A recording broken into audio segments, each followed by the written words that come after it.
भारत माता की जय। वंदे मातरम। सबसे पहले तो मैं स्कूल का जो प्रशासन है उसको धन्यवाद देना चाहूँगा कि उन्होंने जो हमारी वृक्षारोपण की मुहिम है इसमें सहयोग किया और हर वर्ष की तरह जैसे पिछले वर्ष भी हम लोगों ने वृक्षारोपण किया था परंतु पौधे पनप नहीं पाए, परंतु इस बार ये चाहते हैं कि इस बार जो अपन पौधे लगा के जाएं तो कम से कम उनमें से 90% पौधे तो अपने पनप जाएं, क्योंकि लगाने की जवाबदारी हमारी और संरक्षित करने की जवाबदारी आपकी और ग्रामवासियों की, सबकी और इन बच्चों की।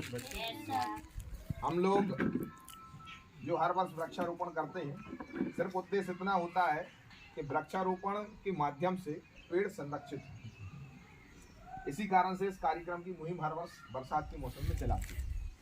सम्मानीय मंच हमारे बीच में इस पंचायत के सरपंच आदरणीय देवेंद्र भाई, हमारे मगन भाई, डॉक्टर साहब, हमारे स्कूल के प्रबंधक हमारे यादव जी, हमारे प्राचार्य जी, हमारे सम्मानीय दादा, हमारे चतौरा राजन भाई, त्रिलोक भाई, हमारे भाई साहब लोग और एवं समस्त ग्रामवासियों और प्यारे प्यारे बच्चों और बच्चियों के चरणों पर नमन करता हूँ और छोटे बच्चों को ढेर सारा प्यार देता हूँ।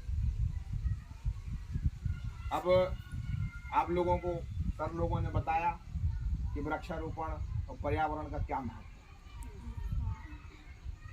8वीं क्लास में कौन बच्चे पढ़ते? हाथ उठाओ। सभी 8वीं में। पर्यावरण तुम लोगों की कापी किताब में होगा कि नहीं? है? सर ने बताया कि पर्यावरण क्या होता है। पता है कि पर्यावरण क्या होता है? पर्यावरण अगर ना हो तो हम यहाँ पे सांस भी नहीं ले पाएंगे। ये पौधे हम क्यों लगा रहे? ये पौधे इसलिए लगा रहे ताकि आपको ऑक्सीजन मिले। हम क्या करते हैं? हम ऑक्सीजन लेते हैं कि छोड़ते हैं? लेते हैं। और छोड़ते क्या है? कार्बन डाइऑक्साइड छोड़ते हैं ना अपन। पेड़ क्या लेते हैं? Carbon dioxide. और क्या छोड़ते हैं? ऑक्सीजन। ऑक्सीजन छोड़ते हैं ना।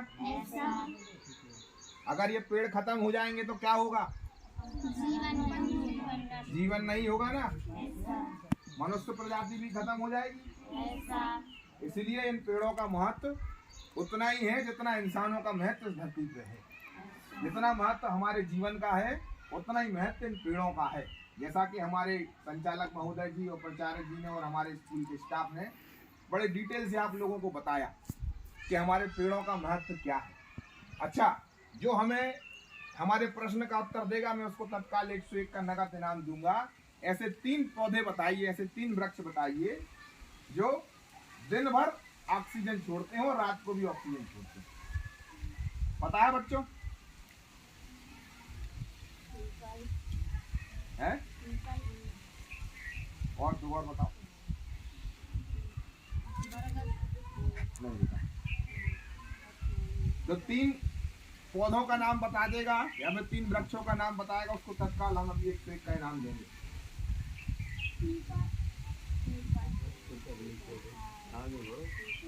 पीपल के आगे तुलसी बोला किसने बोला? तुलसी किसने बोला? हाथ उठाओ। तुलसी किसने बोला था? उसने खड़े हो जाओ। पीपल किसने बोला था? तुम खड़े हो जाओ। और एक और बताओ।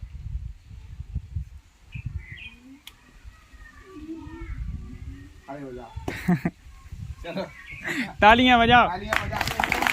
मगर एक से बोला था जो एक प्रश्न का उत्तर देगा उसको देंगे इनाम। ठीक है? तो ये हमारी तरफ से बच्चों के लिए एक छोटा सा इनाम है। तुम लोग आपस में इसको बांट लेना। ठीक है? पकड़ो। ठीक है? बैठ जाओ। बच्चों को बांटना है। आप लोगों की जवाबदारी है कि अगले साल जब हम आएंगे वृक्षारोपण के समय में तो हमें वो पौधे वृक्ष बने मिलना चाहिए और उतनी जवाबदारी हमारे प्राचार्य जी की है। ये पौधे लगाने के बाद आपको ट्री गार्ड भी लगाने हैं या फिर उनके ऊपर जाली लगाना है, क्योंकि जब हम कैंपस में आएंगे तब जैसे हमें यहाँ पे एक वृक्ष सिर्फ छाया के लिए दिख रहा है, कल के दिन और बाकी के वृक्ष हो जाएंगे तो पूरा हमारा स्कूल का कैंपस हरा भरा हो जाएगा। तो बच्चों, मैं आप सभी लोगों से यह कहूँगा कि हमें पौधे इसलिए लगाने हैं क्योंकि हमें अपने आप को सुरक्षित रखना है। तो जब भी हम पौधा लगाएं तो हमें उसके साथ उसको संरक्षित करने का संकल्प लेना चाहिए। अब पेड़ों का महत्व तो आपको पता पड़ गया कि पेड़ों का महत्व क्या है। हमारा जीवन बिना पेड़ों के, बिना पौधों के नहीं चल सकता। एक वृक्ष हमारे लिए खाने को फल देता है, हमारे लिए फसल देता है, हमारे लिए जलाने को लकड़ी देता है, हम बैठे यहाँ पे छाया देता है।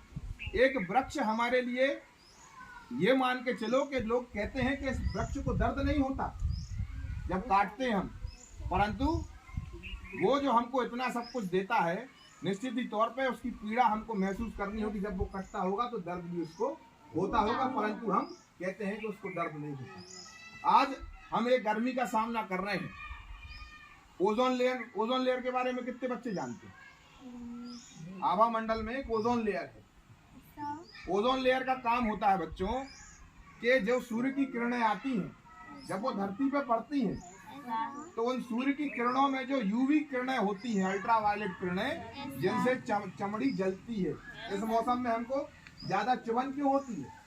बरसात के मौसम में हमको ज्यादा जलन क्यों होती है? उसका कारण ये है कि आभा मंडल में ओजोन लेयर जो है और जो प्रदूषण के जो कण हैं वो नीचे सेटल डाउन हो जाते हैं और आभा मंडल में धूल धक्कड़ नहीं होती। इस कारण से जो सूरज की रोशनी होती है वो सीधे धरती पे पड़ती। इस कारण से हमको लिए कहते हैं ना कुंवार की धूप। इसी कारण से इस वाली धूप में लोग बाग करिया ज्यादा पड़ते हैं, बीमार ज्यादा होते हैं और धूप हमको ज्यादा लगती है, धूप ज्यादा लगती है। तो ओजोन लेयर होती है बेटा धरती के चारों तरफ। हमारी धरती कैसी है?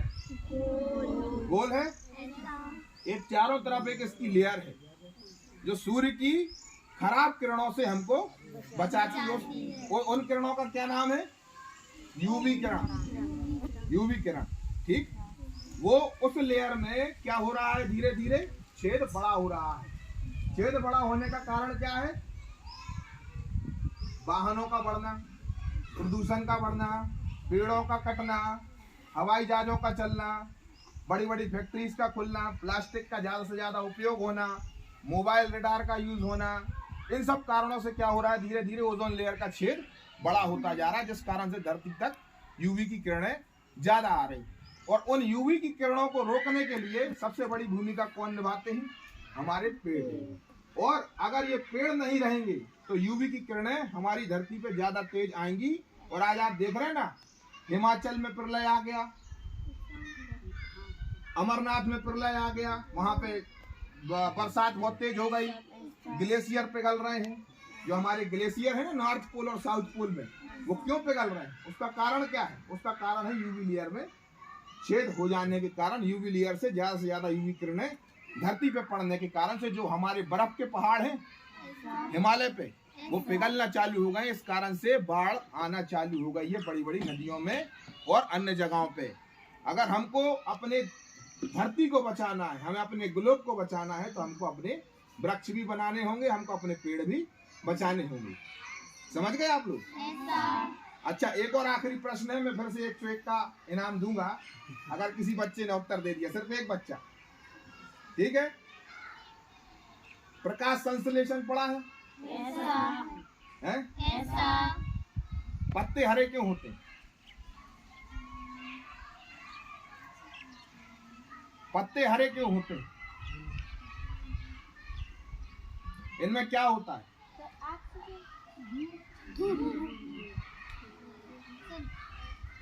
जड़ में रंध्र होते हैं, पत्तों में, सरों में प्रकाश समाहित होते हैं, एक लाइन में हरे होते हैं। इनका कलर हरा क्यों होता है?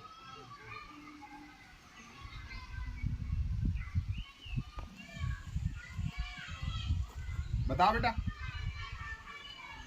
है पता किसी को?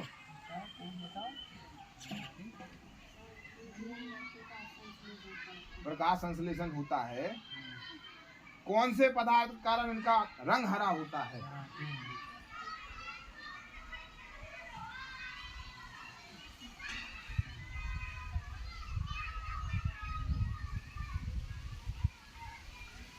अच्छा, ये जो एक और सरल करे जा रहे हैं, बताया जा रहा है थोड़ी सी। ये ऑक्सीजन जो छोड़ते हैं, पेड़ जो ऑक्सीजन छोड़ते हैं, कार्बन डाइऑक्साइड लेते हैं, ऑक्सीजन कैसे मिला के छोड़ते हैं?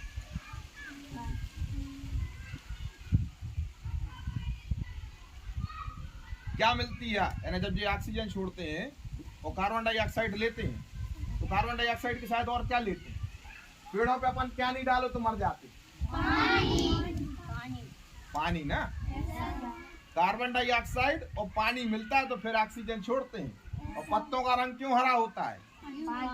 नहीं, उसमें एक पदार्थ होता है, कहते हैं क्लोरोफिल। सर समझाएंगे अब आपको आने वाली क्लास में, और 8वीं में होगा, पढ़ाया जाएगा। ठीक है, इसको ध्यान रखना। आपको इनाम कोई को मिला नहीं, अगली बार आएंगे तो देखे जाएंगे। ठीक है, तो आप सभी से, बच्चों से आग्रह करेंगे कि संकल्प के साथ हमें संकल्प लो आप लोग यहाँ से कि हम ये पौधे लगाएंगे, इनको संरक्षित करेंगे। और घर में जब भी किसी का जन्मदिन हो, या फिर किसी की बरसी हो, या फिर कोई त्योहार हो, तो हमें अपने पूर्वजों की याद में एक पौधा जरूर लगाना है। और जिस तरीके से हम अपने बच्चों की केयर करते हैं, उसी तरीके से हमें उनकी केयर करना है। क्योंकि जब वो बड़ा होकर वृक्ष बनेगा और आपको छाया देगा, जिस तरीके से हमारे पूर्वज हमको छाया देते हैं, आज इस पेड़ के नीचे हम छाया में बैठे हैं, ठीक उसी तरीके से वो पौधा आपका पूर्वज बन के आपको छाया देने का काम करेगा। और इन बच्चियों के लिए मैं ग्रामवासियों से बोलना चाहूँगा, यहाँ पे सब लोग बैठे हुए हैं, हमारे ग्राम के लोग बैठे हुए हैं, ये बोलना चाहूँगा आप सभी लोगों से, क्योंकि आपकी पंचायत से मुझे विशेष प्रेम है। आइए सर, आइए राजी, मुझे विशेष प्रेम है कि बच्चियों को हमें एजुकेटेड करना है, इनको जरूर पढ़ाना है। हम बच्चों को तो पढ़ाना ही पढ़ाना है, परंतु हमें बच्चियों को भी पढ़ाना है, क्योंकि बच्चियां एक परिवार नहीं, 2 परिवारों को शिक्षित करती हैं। और जब वो 2 परिवारों को शिक्षित करती हैं, तो जिस परिवार में जाएंगी उस परिवार को शिक्षित करेंगी, और जिस परिवार में है उसको भी शिक्षित करेंगी। इसलिए बच्चियों का पढ़ना बहुत ज़्यादा जरूरी है। आज की डेट में अगर नीट के टॉपर उठा के देख लोगे, PMT के टॉपर उठा के देख लोगे, तो प्रथम 5 बच्चियां ही हैं, लड़कियां ही हैं। तो लड़कियों को बहुत ज़्यादा जरूरी है बेटा, आप लोगों को पढ़ाई, अगर आप लोग आगे पढ़ोगे